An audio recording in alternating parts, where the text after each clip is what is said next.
હવે આપણે પ્રકરણ 4માં ટેબલ અને ફ્રેમના પ્રેક્ટિકલ જોઈશું. તો જુઓ, અહીં ટેબલ ટેગનો ઉપયોગ કરીને આપણે એક વેબ પેજ બનાવવાનો પ્રયત્ન કર્યો છે. તો એમાં HTML હેડ ટાઇટલની અંદર આપણે આપ્યું છે ટાઇટલ ટેબલ ટેગ /ટાઇટલ /હેડ બોડી.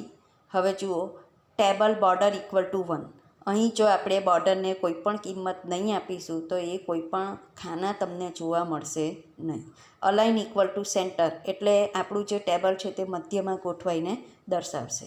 બીજી કલર =યલો એટલે જે ટેબલ જે છે એ આખા ટેબલનો જે કલર છે એ પીળા કલરમાં તમને જોવા મળશે. ટેબલનું જે હેડિંગ છે તે આપણે આપ્યું છે ટાઈમ ટેબલ, તો એને કેપ્શન ટેગની અંદર દર્શાવ્યું છે કેપ્શન ટાઈમ ટેબલ /કેપ્શન. હવે જુઓ, TR ટેબલ રો એક આડી હરોળ તમને દર્શાવવામાં આવશે. TH પહેલું જે ખાનું છે ટેબલ હેડરનું, તો અહીં મેં TH નંબર /TH, TH મંડે /TH, TH ટ્યુઝડે /TH,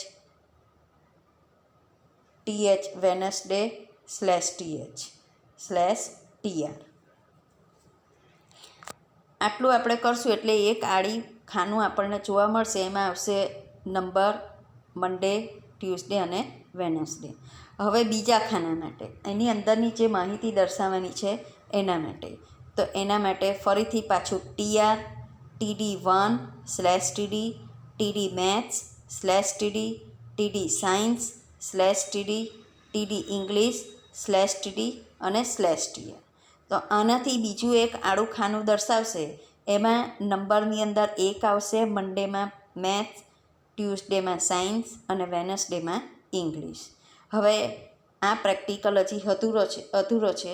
અહીં આપણે આગળ બીજી સ્લાઇડમાં આ અધૂરો પ્રેક્ટિકલ છે. TR ત્રીજા ખાના માટે TR, TD2 /TD, TD Gujarati /TD, TD SS /TD, TD Hindi /TD /TR /table /body અને /HTML. તો ત્રીજું જે ખાનું છે, ત્રીજું આડી લાઈન જે છે એમાં નંબરમાં 2, મંડેમાં ગુજરાતી, ટ્યુઝડેમાં SS અને વેનસડેમાં હિન્દી. તો હવે એનું આઉટપુટ આપણે જોઈએ. તો જુઓ, અહીં આપણું ટાઈમ ટેબલ જે છે એ કેપ્શન અને નંબર, મંડે, ટ્યુઝડે, વેનસડે જે છે એ TH ટેબલનું હેડિંગ છે એટલે એ ડાર્ક અક્ષરમાં તમને જોવા મળે છે. ત્યાર પછી બીજા TRની અંદર જે માહિતી લખેલી છે મેથ્સ, સાયન્સ, ઇંગ્લિશ, અને ત્રીજું જે TR છે એની અંદર જે TDમાં માહિતી લખી છે 2 ગુજરાતી SS હિન્દી. તો આ પ્રમાણે આપણું ટેબલ કોષ્ટક બને છે. હવે આપણે આ ટેબલ ટેબલ એ જ રહેશે, પણ એમાં ટેબલ ટેગના બીજા ગુણધર્મનો ઉપયોગ કર્યો છે આપણે એ જોઈએ. તો હું અહીં table border =1, cell padding =10, cell spacing =10, width =50% અને બીજી કલર પિંક. અહીં આખું ટેબલ જે પહેલું ટેબલ આપણે જે સમજીએ એ જ છે, ફક્ત ટેબલની સાથે એના ગુણધર્મનો ઉપયોગ કર્યો છે. તો એ તમે અહીં દર્શાવું છું. હજી આગળ અધૂરો પ્રેક્ટિકલ બીજી સ્લાઇડમાં છે. હવે એનું આઉટપુટ જોઈએ આપણે. તો જુઓ, ટાઈમ ટેબલ એ કેપ્શન છે, નંબર, મંડે, ટ્યુઝડે, વેનસડે એ ટેબલ હેડિંગ એટલે TH છે.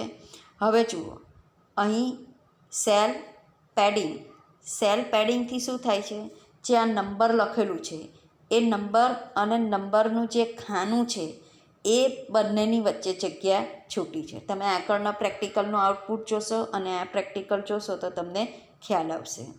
અને સેલ સ્પેસિંગ, તો સેલ સ્પેસિંગથી નંબર, મંડે, ટ્યુઝડે, વેનસડે.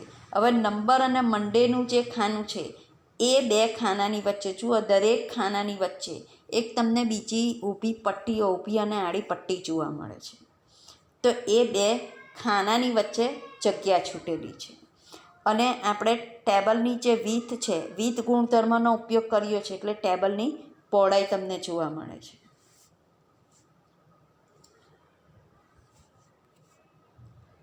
હવે આપણે ફ્રેમ ટેગનો ઉપયોગ કરીને આપણે ફ્રેમ બનાવવાની છે.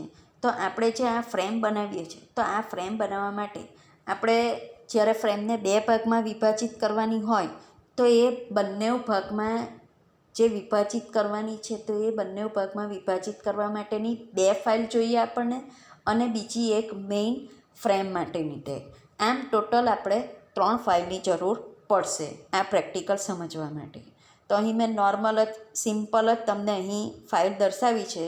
તો ફ્રેમ ફર્સ્ટ ફાઇલ એટલે પહેલી જે ફાઇલ છે તો તમારે આ બનાવવાની છે HTML હેડ. ટાઇટલમાં પણ મેં એવું જ આપ્યું છે frame first file /title body બીજી કલર = યલો અને H1માં મેં લખ્યું છે my page colour is yellow /h1/body/html. આ આપણી થઈ ફ્રેમ માટેની પહેલી ફાઇલ. ફ્રેમની જે સેકન્ડ ફાઇલ છે એમાં એ જ પ્રમાણે રહેશે, ફક્ત બોડી બીજી કલરની અંદર મેં લખ્યું છે રેડ અને H1માં મેં લખ્યું છે my page colour is red. હવે ફ્રેમ ટેગનો ઉપયોગ કરીને વેબ પેજ બનાવવાનું છે. તો એ વેબ પેજ બનાવવા માટેની જે ફ્રેમ માટેની મેઇન ફાઇલ છે તો એ આ મેઇન ફાઇલ છે. તો આ મેઇન ફાઇલ પહેલાં આપણે બીજી 2 ફાઇલ બનાવવાની જરૂર પડે છે. તો HTML હેડ ટાઇટલની અંદર મેં લખ્યું છે મેઇન ફાઇલ /title/head. હવે આ જે ફ્રેમ જે છે ફ્રેમ ટેગ હંમેશા બોડી ટેગની ઉપર અને હેડ ટેગ ઓવર કર્યા પછી જ લખવામાં આવે છે.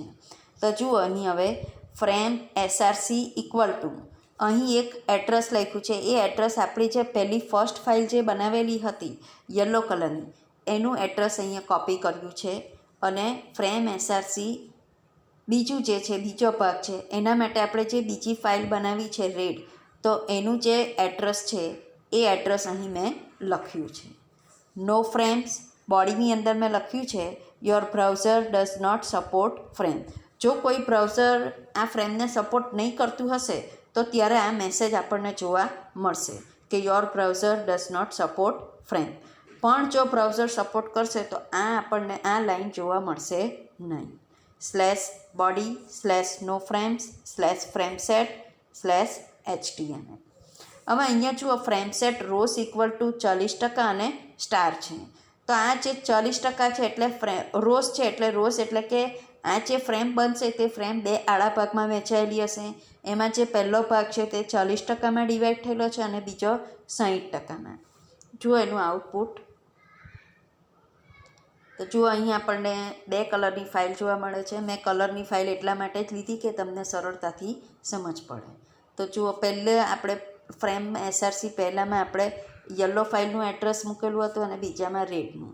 એટલે પહેલો જે છે એમાં યલો કલર અને બીજામાં રેડ કલર દર્શાવાયો છે. આમ 2 ભાગમાં 2 આડી હરોળમાં ફ્રેમને વિભાજિત કરેલી છે. હવે ફ્રેમ ટેગનો ઉપયોગ કરીને વેબ પેજ ફાઇલ આપણી જે છે મેઇન ફાઇલ એ જ ફાઇલ અહીં લીધી છે. ફક્ત ફ્રેમસેટ રોઝના બદલે મેં અહીં લીધું છે કોલ્સ અને 40% અને સ્ટાર સેમ જ છે પહેલી આગળની જે ફાઇલ હતી એ જ પ્રમાણે. પણ આગળની જે ફાઇલ છે એમાં રોઝ એટલે 2 આડી હારમાં તમને દર્શાવતું હતું. હવે અહીં કોલ્સ લખ્યું છે એટલે 2 ઊભા ભાગમાં ફ્રેમ તમને જોવા મળશે. જોઈએ આઉટપુટ. અહીં જુઓ 2 ઊભા ભાગમાં આપણી જે ફ્રેમ છે એને વિભાજિત કરેલી છે. પહેલામાં યલો કલર છે my page colour is yellow અને બીજામાં રેડ છે my page colour is red. હવે જરૂરી નથી કે આવી રીતે અલગ કલરની ફાઇલ તમે બનાવીને કરો, પણ આપણે આગળ આટલા બધા પ્રેક્ટિકલ કર્યા છે એમાંથી પણ તમે કોઈ પણ ફાઇલ ફ્રેમ srcમાં તમે લઈને મૂકી શકો છો. પણ અહીં મેં એટલા માટે આ લીધું કે તમને સરળતાથી સમજ પડી જાય. હવે તમારે આ જે પ્રેક્ટિકલ છે એ પ્રેક્ટિકલ નોટમાં તમારે લખવાના છે અને આઉટપુટ પણ તમારે દર્શાવવાનું રહેશે.